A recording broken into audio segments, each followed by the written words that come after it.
Howdy, I'm CJ, and I have a spreadsheet solution for you. It can be very easy to lose track of all the purchases that are made with a debit card, and because of that, it's often hard to keep track of the balance in a checking account. Today, I will present you with a simple spreadsheet that will hopefully help you keep your account in balance at all times. In the description of the video, there is a link to create a copy of this file, and I will talk more about that at the end of the video as well.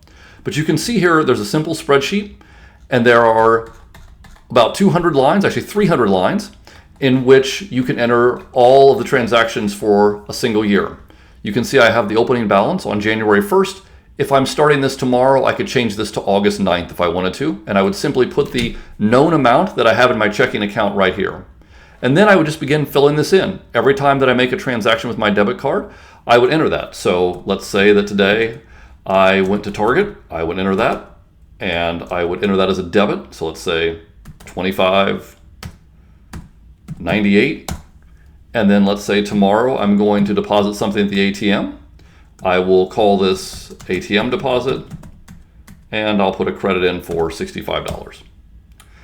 And then let's say that the day after that I'm going to write a check. I would simply put the check number in here, and let's say that I'm writing that to a person, and then I would put that debit amount in. So let's just say $35. And so you can see the balance is going to continually update itself over here. If you need more than the 200 lines that are supplied in the template, which is again linked in the video's description, all you have to do is highlight the few cells at the end in column F and drag this down for as many rows as you would like.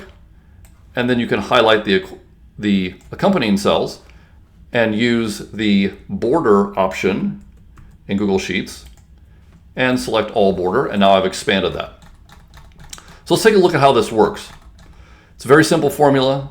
I enter the opening balance there, as I mentioned earlier, and then the first cell I can see right here is simply F1, so the opening balance, plus any credit minus any debit. And then after that, the second row of the transaction register and on is F3, so the previous line, plus E4, any credit minus any debit. And that just repeats throughout all the way until you reach the last line. You may be wondering, how would I roll this over from one year to another? That's a great question. So if I select the tab that has the year 2024, I can say duplicate. And when this tab duplicates, then I will have a copy of 2024. I'm going to rename that to 2025. And I like to drag them so that they're reading left to right with the most current year, but you can set that up however you want. And then all you have to do for 2025, it will bring everything over, but I can simply delete that. And then for my opening balance, I'm going to type an equal sign. I'm going to go back to 2024. I'm going to locate the very last cell of the previous year, select that, and now notice my balance is carried over to the following year, and I can continue to update everything as needed. Another option that you have, looking back at the 2024 version, you can apply filters. You can see these little triangles right here. This indicates a filter has been turned on. To turn those on, you can go to Data and then Remove Filter, or Data and then Create Filter. What this allows me to do is it allows me to search or filter rather, a certain type of transaction. So let's say that I want to look at all the transactions I made to Target over a year. I can select clear, and then I can select Target, and then I can hit OK. And now I'm seeing only the transactions that I made to Target over the course of a year. And it's very easy to return to see everything by hitting select all. And notice there are a number of options you can hear. They're filtered by conditions. So you can look by date. You can look for text that contains, text that is exactly something. There's lots of various options there. It comes in handy for dates as well. So lots of things you can do there in terms of the filter.